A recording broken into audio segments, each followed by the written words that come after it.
torture chambers, secret passageways, vats of acid, and deadly vaults.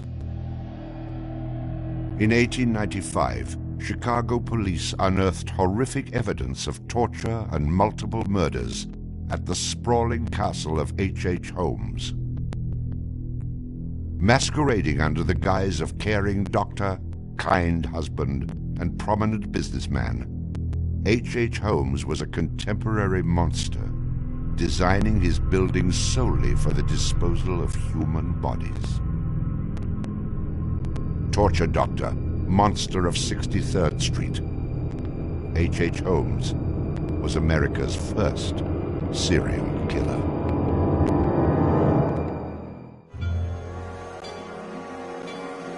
Just south of Chicago, the suburb of Englewood was thriving with commerce. The train station itself had 9 leading lines of railway and over 100 trains stopping there every day. No other suburb of Chicago had this luxury. Dr. Henry Howard Holmes, a pleasure to meet you.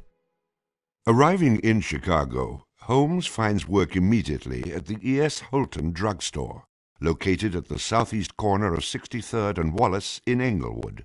Several months later, Everett Holton dies of supposed natural causes. Then Claire Holton, his wife, disappears after selling the drugstore to Holmes. Owning the drugstore, Holmes had a steady flow of cash. He would often purchase and resell goods and properties under his numerous aliases. In addition to scamming creditors, Holmes obtained his funds from other phony inventions, such as a mineral water elixir, which in reality was obtained from the city's water supply. 1888, Holmes secures a lease on the vacant property across the street from the drugstore, the southwest corner of 63rd and Wallace. It is here that Holmes will make his horrific dreams come true. He will construct a building for which the entire world will remember him. Fantasies start very young, and so what he did then was he took a step furtherance of his fantasies to make it reality. And probably, if we had done a little bit of investigation back then, we would have seen things like his plans, but not just plans for a building, because we'd expect to see architectural plans, but plans for his torture rooms. For the suburb of Englewood, the building Holmes is erecting at 63rd and Wallace is a massive construction project. Day after day, passers-by stop to gaze at the spectacle of the many laborers working together to create a magnificent new edifice in their neighborhood. Englewood residents were so impressed with the massive building that they named it the Castle. From its outward appearance, it seemed rather normal. But like the duality of Holmes, the exterior and interior of the building were extremely different. Holmes himself was the architect of the building. He was the only one who knew its design. There was this constant turnover of workers on the building. He would hire a mason to put in a wall and then fire the guy, or hire somebody to put in part of a staircase and then fire him. And there seemed to be several very sinister reasons behind that. One was he managed not to pay a lot of these people, claiming that they were doing incompetent work. But the other, much more insidious reason was that no one except him really had a clear idea of what the structure of the interior of the house was. He had a huge bank vault installed in one of the rooms. And the way he did it was he put the vault in first while the building was under construction, and then built the room around it. And he bought this thing on credit and then refused to pay for it. The bank company said they were going to repossess the vault. Holmes said, well, come on in and do, but if you damage my building in any way, I'm going to sue you for everything you're worth. The bottom floor of the castle housed a pharmacy, jewelry store, barber shop, restaurant, and a blacksmith shop. Behind this innocent facade was a Gothic house of horrors designed by the mind of a monster.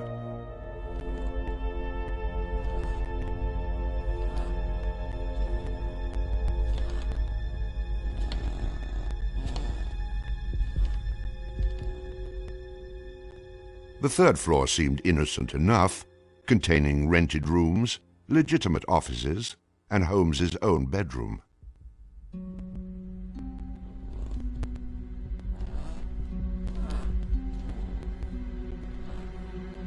But it was the second floor that contained 35 rooms, many specifically designed as killing chambers.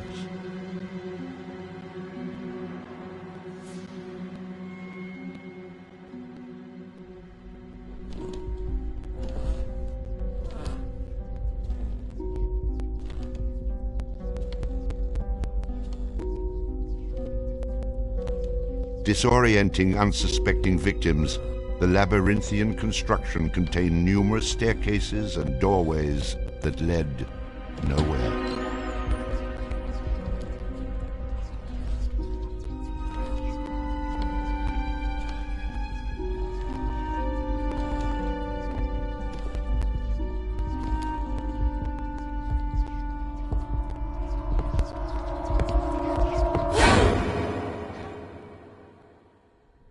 For a quick method of hiding a victim's body, a concealed greased chute and trapdoor led directly into the basement of the castle.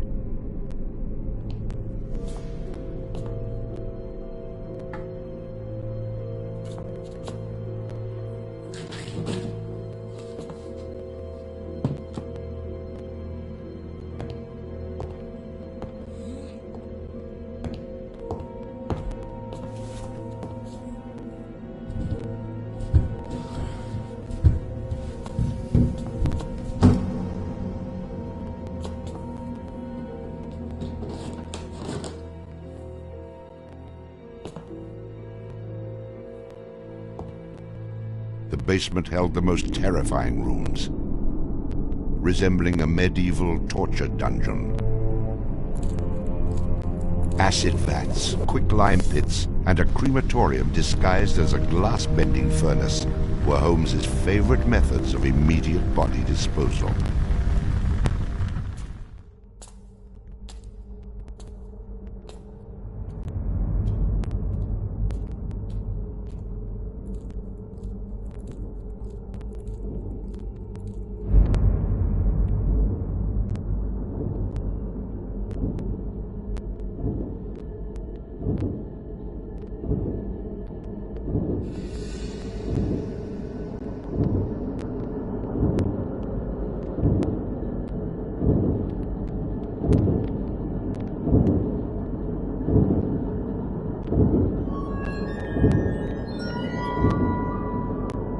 After cleaning and mounting their bones, Holmes would profit from his victims by selling their skeletons to local medical schools and universities.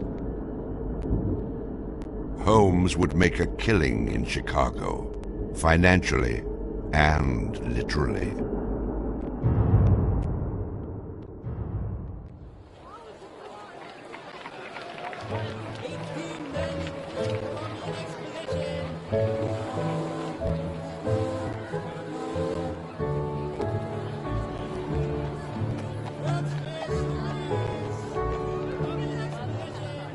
May 1st, 1893, the World's Columbian Exposition is open to the public in Chicago. Spanning 600 acres, sprawled out along beautiful Lake Michigan, the magnificent fair is a monumental sight to behold. Over 20 million people from around the world would attend the dazzling World's Fair between May 1st and October 30th, 1893.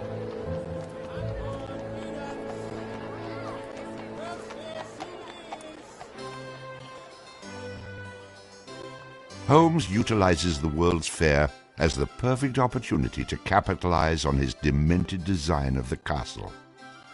Located only a few miles from the World's Fair, Holmes's castle was perfect lodging for tourists. Holmes decides to rent rooms to visitors of the fair. He entirely renovates the upper floors of the castle, bringing in the most modern furnishings and luxuries, all purchased on credit, which Holmes had no intention of repaying. In addition to placing newspaper ads for rooms to rent, Holmes visited the fair with several of Benjamin Peitzel's children, preying on elderly women who flaunted their wealth, making sure he invited them back to the castle for a warm night's stay in a soft bed. They're not calling their relatives, telling them where they're at. They just know that they're going to Chicago to see the Columbian Exposition. Perfect victims, because they're unknown in the city. Their relatives, wherever they came from, know that they were coming to Chicago, and they never came back. Now, how do you start to find them? They don't even know where they stayed. Perfect, easy victims. I'm sure some of them got in and out of his place with no problem. And others, they walked in and they never checked out. Some of the rooms had been completely lined with asbestos to make them soundproof. Hidden in Holmes's office was a master control panel which connected to gas lines leading into airtight sleeping chambers. Holmes locked them in and turn on the gas,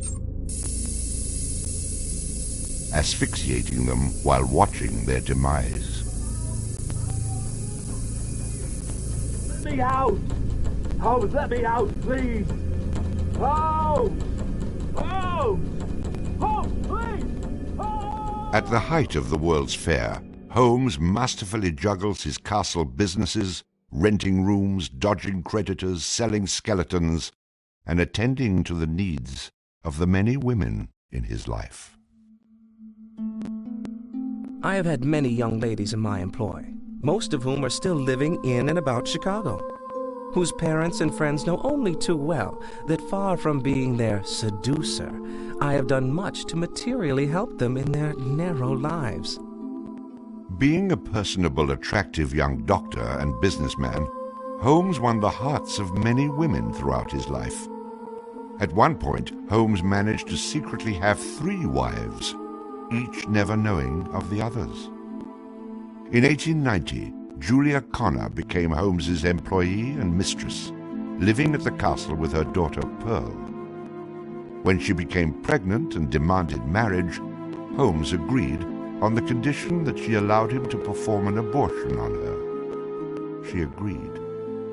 Neither Julia nor her daughter Pearl were ever seen again. Just a week later, Holmes sold a clean, articulated skeleton to the Hahnemann Medical College for nearly $200. In 1892, Holmes acquired another mistress, Emmeline Cigrand, and employed her as private secretary.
Shit!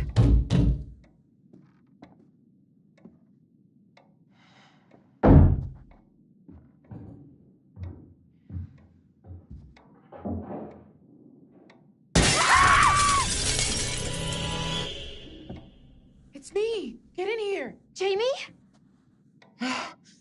Thank God.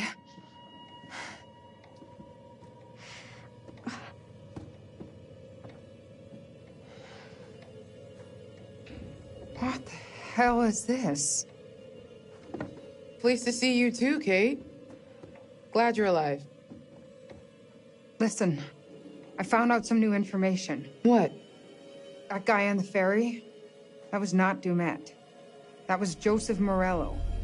He's a true crime writer. I found one of his books. How's he wrapped up in this? I don't know. Have you seen Mark? Not in person, but I spotted him on one of these monitors. Thank God. I was worried sick about him. But I also saw Dumet running around.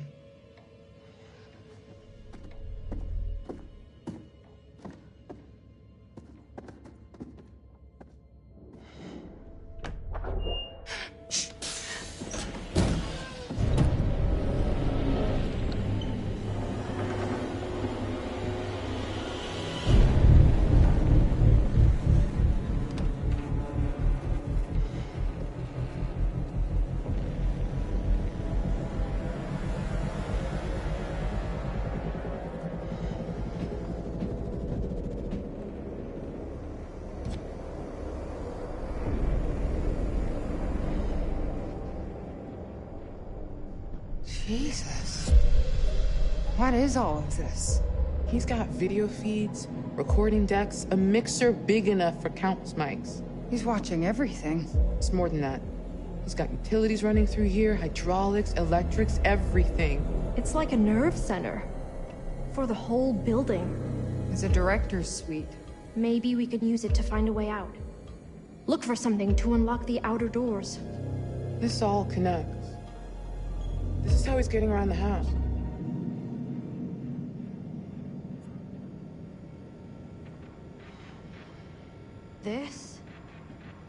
This is a lot. This is top-end gear. I mean, I know he's rich, but you could launch a rocket from in here.